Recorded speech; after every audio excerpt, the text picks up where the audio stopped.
Welcome to the next team in this deep dive series for the 2023-2024 NBA season, where we have the Charlotte Hornets, or as how I affectionately call them, the Charlotte LaMelo Balls, because LaMelo has been the only superstar they've seen in a long time. Now, this Hornet squad is coming in as the second to lowest rated team overall in this series, but this team has a bright future. They have a remarkable potential ahead of them now that the GOAT, the greatest player of all time, but also one of the worst GMs in the history of basketball, is officially out of the organization, out of being the president. Mitch Kupchak has taken over all of the GMing responsibilities, and there's two billionaires that I don't remember what their names are. They'll come up later, but this team is coming in at 29th with a 77.22 rating, just a tick ahead of the Wizards, and it's because there's a lot of unproven on this team. There's a lot of guys who could play better than the rating dictates. There's a lot of guys who could give more to this team than what they have right now, but they have to prove it to me because I can't give out points for guys who missed a lot of the season, for guys who were in jail for a lot of the season, like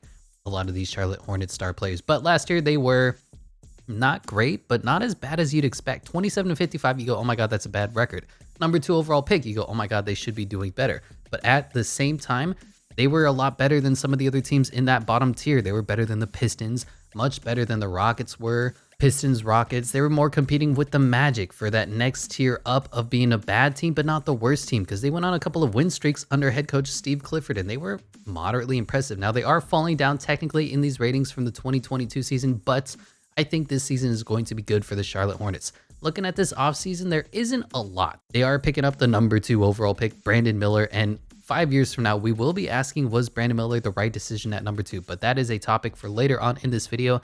They got Nick Smith Jr., a top 10 prospect to start the season coming in, and they finally brought back Miles Bridges after he beat the crap out of his wife. They will be losing Kelly Oubre Jr., who is a bit of a loss, and then not a lot. There's not too much change in this Charlotte Hornets roster because a lot of times most of their talent is homegrown. They don't go out and sign major free agents. So like a Svi Mikhailuk, he's gone. All right, whatever. They might lose PJ Washington. I think the news is still unclear. He was kind of hoping that he'd get more money in free agency, and it seems like not a lot of teams were really interested in PJ Washington, but we'll talk about that later.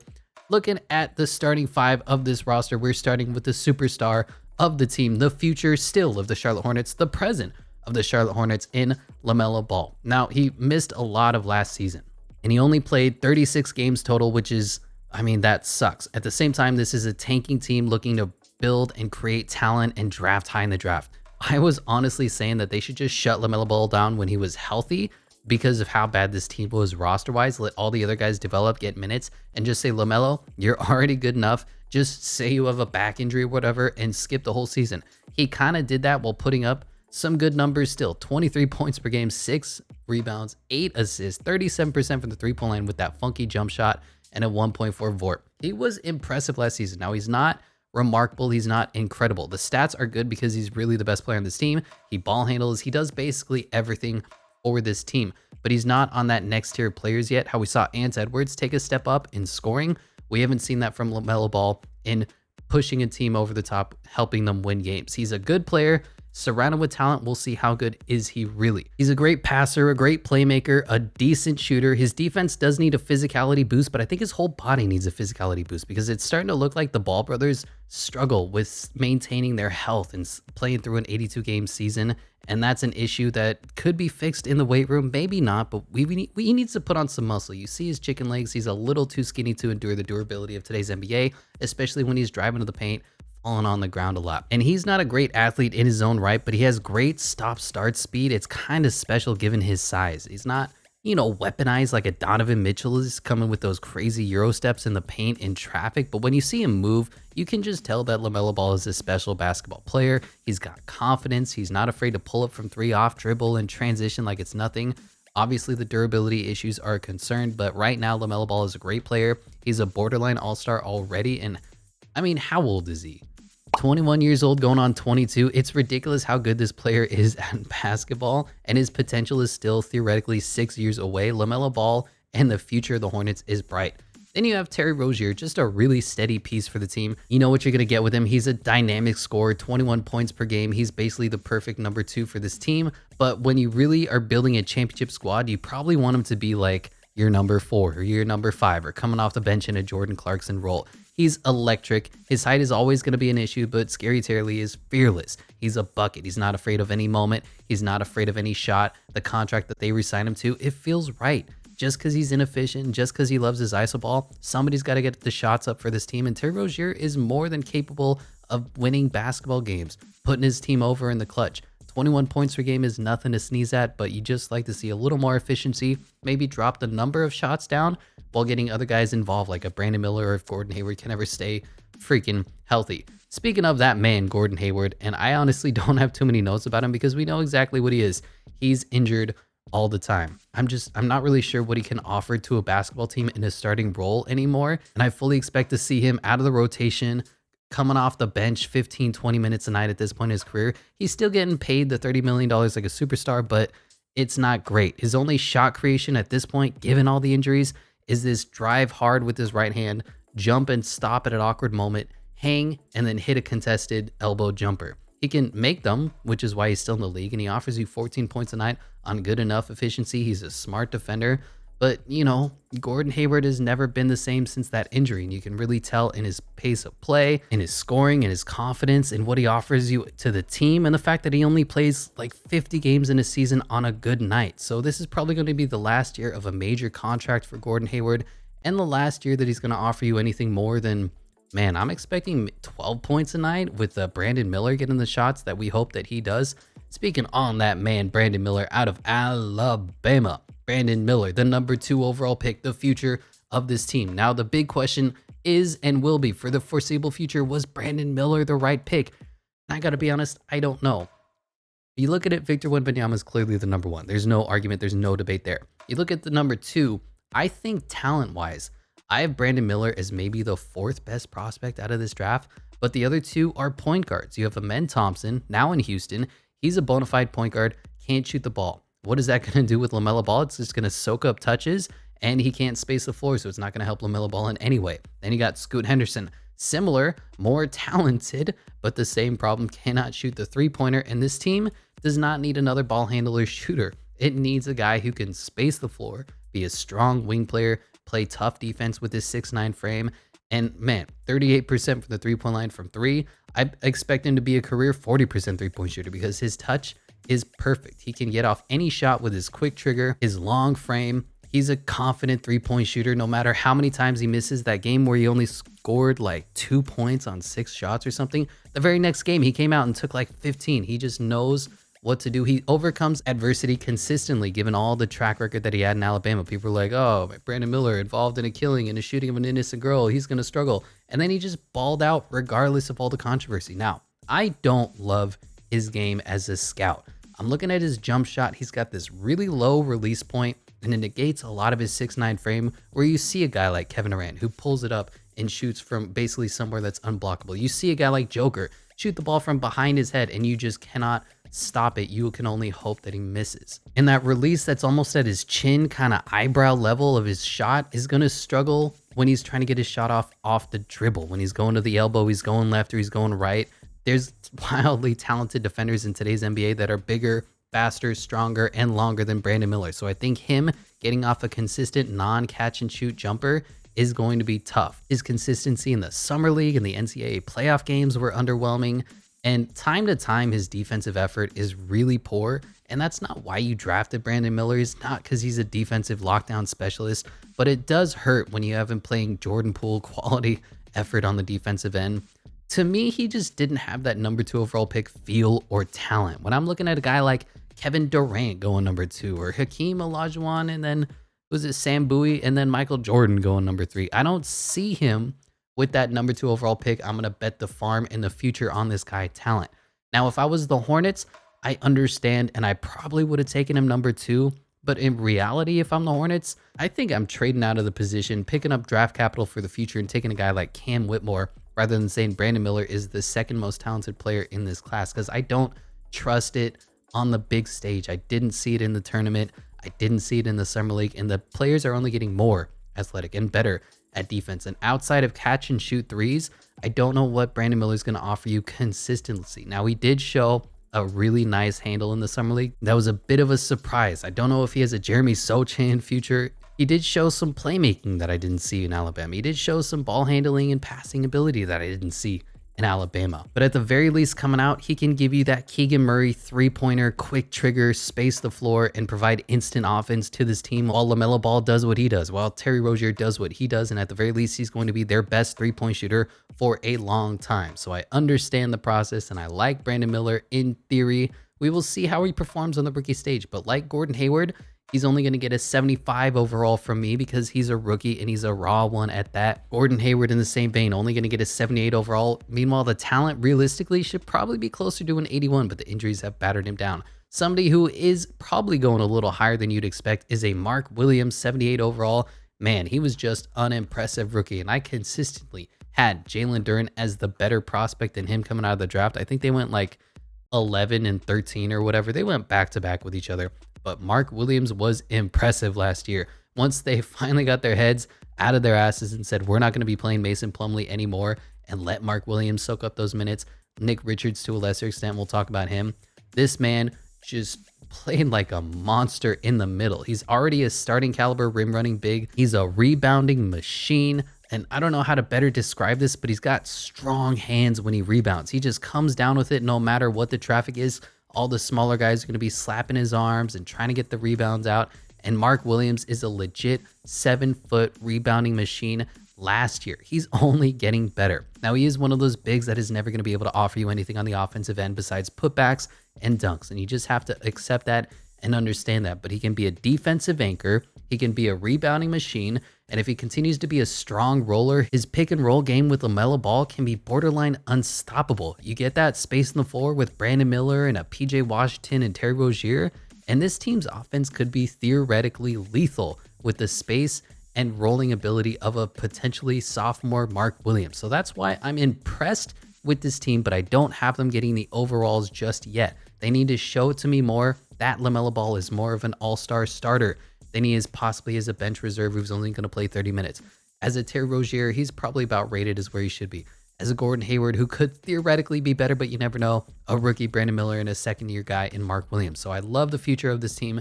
The right now is debatable. Looking at their next five, and it's starting with Nick Smith Jr., the other rookie out of Arkansas, and I almost put in James Bouknight, and then I watched their summer league games, and oh my God, Nick Smith Jr. is already, as a raw rookie, better than James Bouknight. He just has such a great feel for the game. And we'll talk about Book in a second, I know. But the dude was getting like Gilbert Arenas comparisons when he was a top 10 prospect to start the season off. He was electric in scoring. His pull-up game, his jumper looked smooth, but he had injury concerns. He played like 17 games last season and then basically just called it off for most of the season because of injuries, which is understandable, but he wasn't great when he played. The shooting percentage isn't nice. 33.8% is good, but it's not good enough. His defense is always going to be an issue because he's a really skinny kid. That's something that this Hornet squad needs to look into, is getting these guys to put some muscle on their frame because they're too skinny. Even for the NBA, where you need to be skinny and lean and survive an 82-game season, you got to have muscle to endure some of the pounding that you're going to take. And Nick Smith Jr. is another just really raw, really skinny guy. Hello? Who needs to grow into his grown man body. Now, he is already better than James Bouknight, but I'm not sure how good he's going to be. He has a good step back game, but his shot doesn't fall consistently. He doesn't have great finishing touch, so really the best of his ability, the most of his points are going to come from a step back elbow jumper, a long two, which in today's NBA is almost dead. He's not a great facilitator or playmaker, but there's not really another point guard on this team yet either. So we will see what Nick Smith Jr. can offer to this team as a rookie.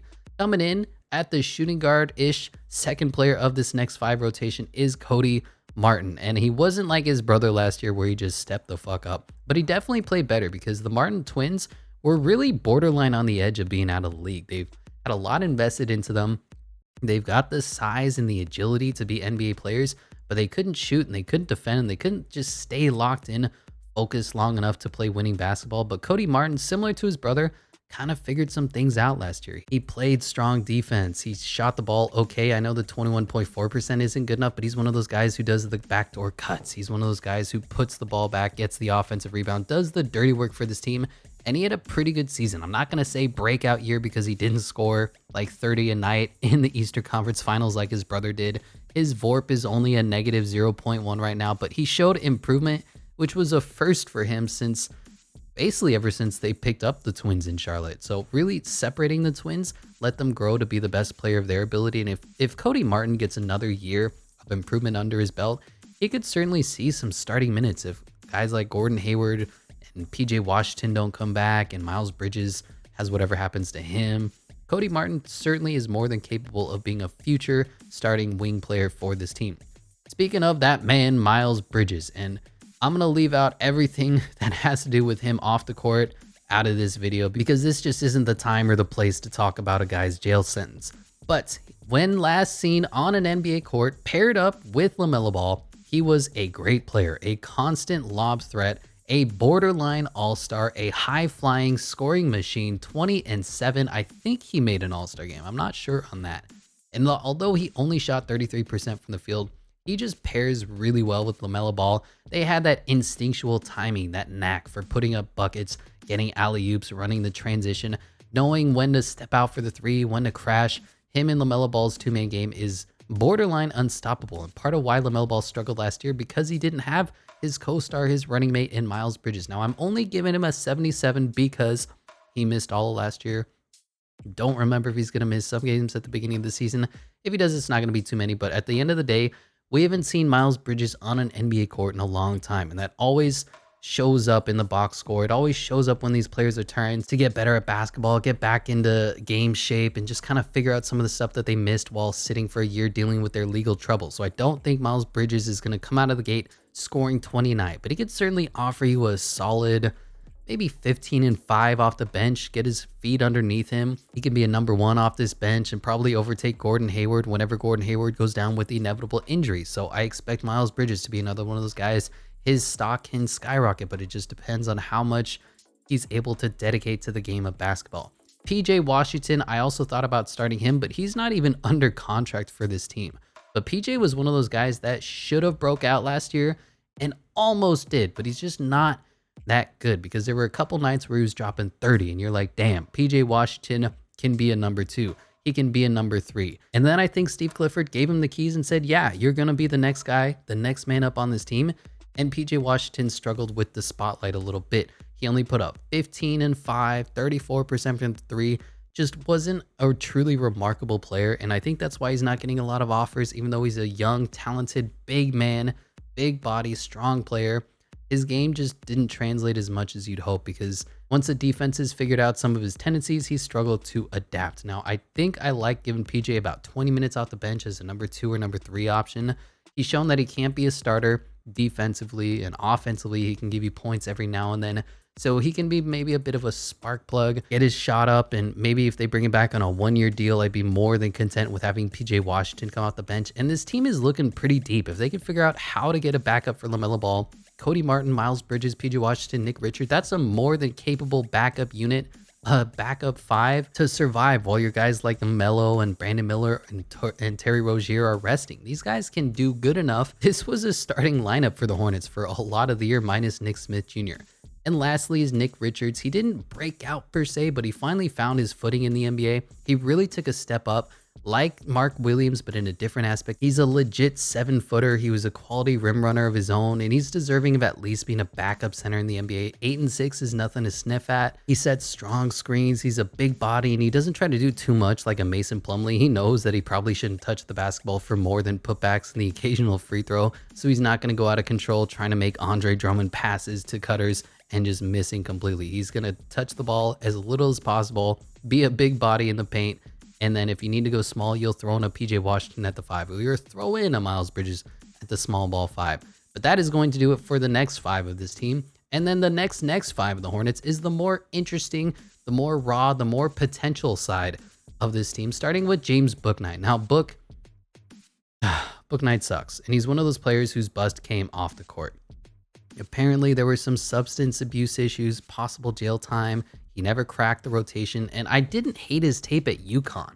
And in fact, I didn't even hate some of his game last year. He looks like Jordan Poole with that herky-jerky athleticism and ability to step back and shoot. He finished last season strong, and I was looking for a bit of a jump in his game, but there was no progression in the summer league, and it's just crazy to me how bad a third-year lottery pick looks and playing basketball. Like, he's an awful defender, not for lack of athleticism, but like his brain works slow. So I'll see somebody cut or jab step. He moves a second late, and the player he's trying to defend is already driven the other way, and it's a blow by, which is awful. He has no left hand in year 3 now, in a decision year, in an important year of if he's going to remain in the NBA. Still no left hand.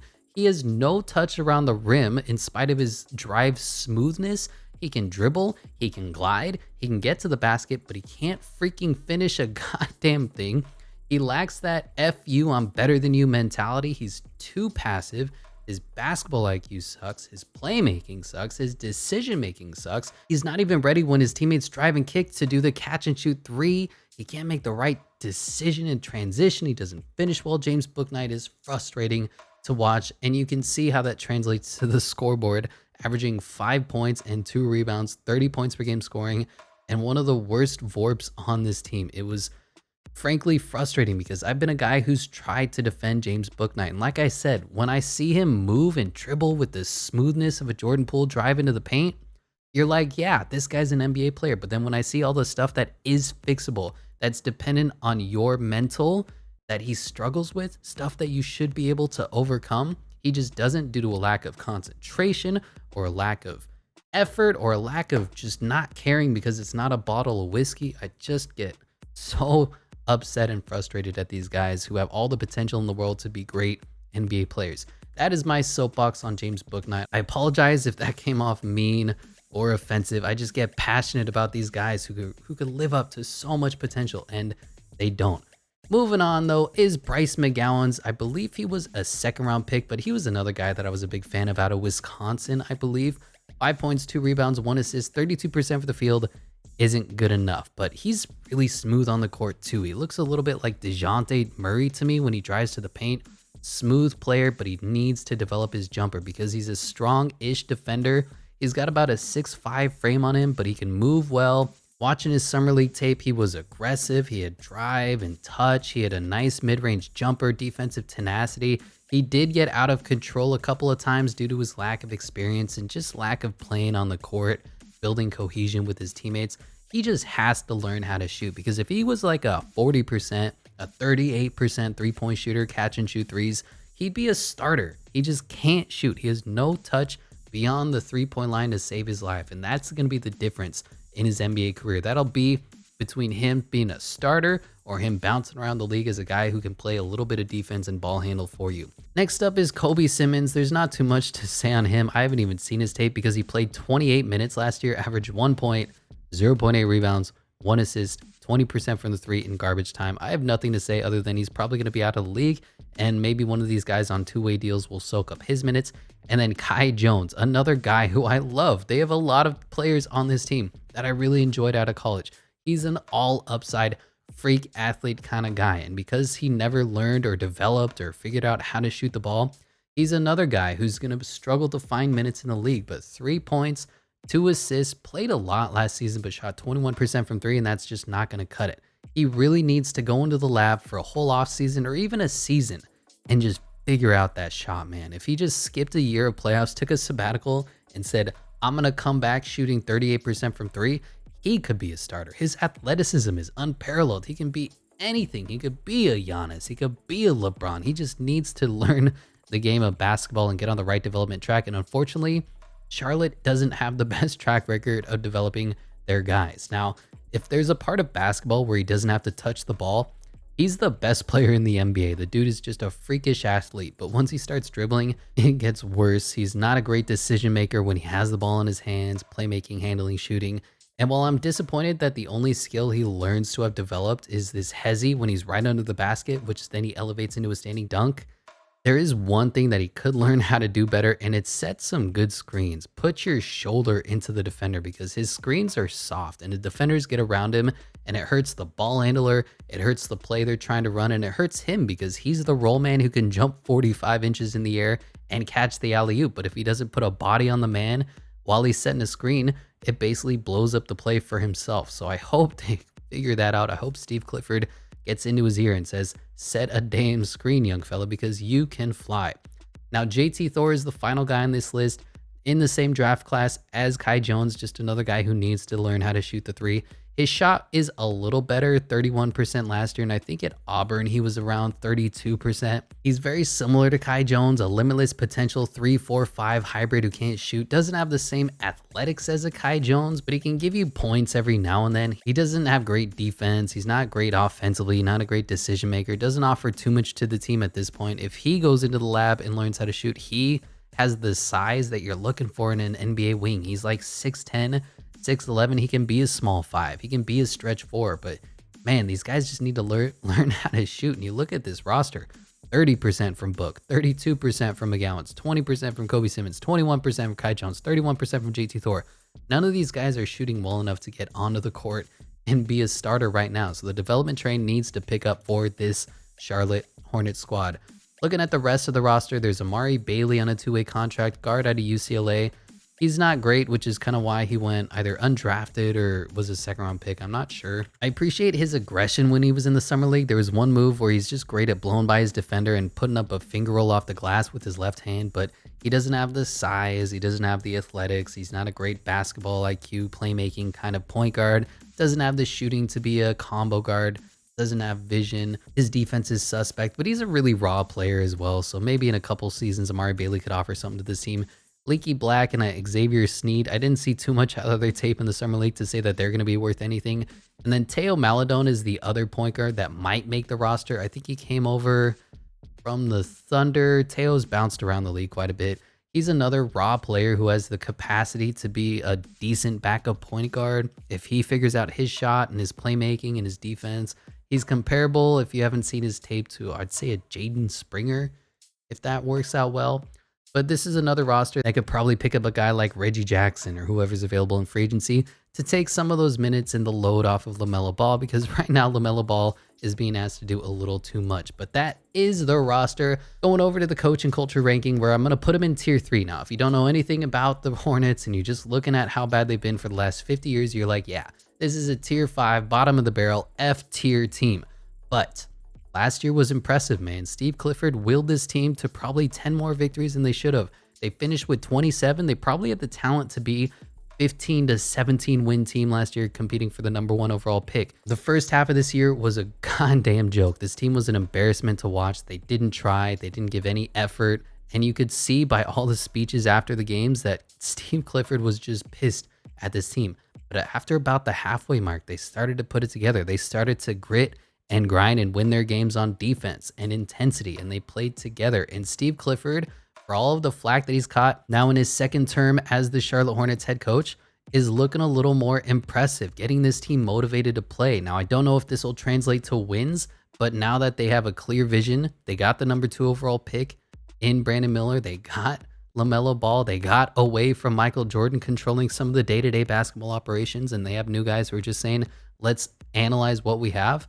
I think this team has a pretty good chance at being, I don't know, maybe like the playing team that they were a few years back when Gordon Hayward was healthy and LaMelo Ball was looking like the next superstar of the NBA. This team has a lot of potential. Now they got the #2 overall pick, Brandon Miller, under their belt, as well as some of these young guys that could break out. Bryce McGowens, even Kai Jones. Hell, James Bouknight will even throw his name into the hat. So we will see where this team ranks out. But you look at their roster and you look at the salary caps, it's not too bad. They're in the final year of that Gordon Hayward deal, and I don't expect him to come back unless it's one of those Harrison Barnes, we'll give you $10 million a year and you can come off the bench type of contracts. Terry Rozier is locked up, and while that does look kind of high for a Terry Rozier caliber player, you got to give out the money to somebody, and he's a decent scorer, #2 option for this team, and he's kind of a leader for them as well. You got LaMelo Ball on that Supermax contract that you're going to have to start working around. And then Brandon Miller locked into that rookie deal. Miles Bridges on a 1-year prove-it deal. Cody Martin locked into a steady $8 million deal, maybe a little high depending on how many minutes he plays, but Nick Richards, 3-year, $5 million a year. That's not bad. Bouknight, they'll probably cut after this year because he's horrible. Then Mark Williams, rookie deal. Kai Jones, rookie deal. Nick Smith Jr., rookie deal. Kobe Simmons, 1 year, $2 million, whatever. JT Thor, rookie. Bryce McGowens, rookie deal. PJ Washington, they are fighting tooth and nail to make sure that they don't overpay him, which is exactly what you want to see from a team that's young and rebuilding. A whole bunch of prove-it deals or rookie deals or cheap market value prices for guys like Terry Rozier. So I'm not worried at all about the future of this Charlotte Hornets team as far as the salary cap is concerned. They have a projected win total of 31.5 this year with the worst championship odds, 50,000. But at the same time, there's unlimited potential for this team. They already have one bona fide star, possibly superstar in LaMelo Ball. If Brandon Miller hits, this team has nothing but the future to look forward to for a long time. And hell, even if he hits and they have a bad season, they end up with a top 5 pick, that's another player to add to your stash of talent that you have going in Charlotte. So that's why they're going to be coming in at 29. But just like the Wizards, they have a lot of optimism for the future of this team. That is going to do it for this one. Let me know what your thoughts are, what you agree with, what you disagree with, and I will catch you in the next one.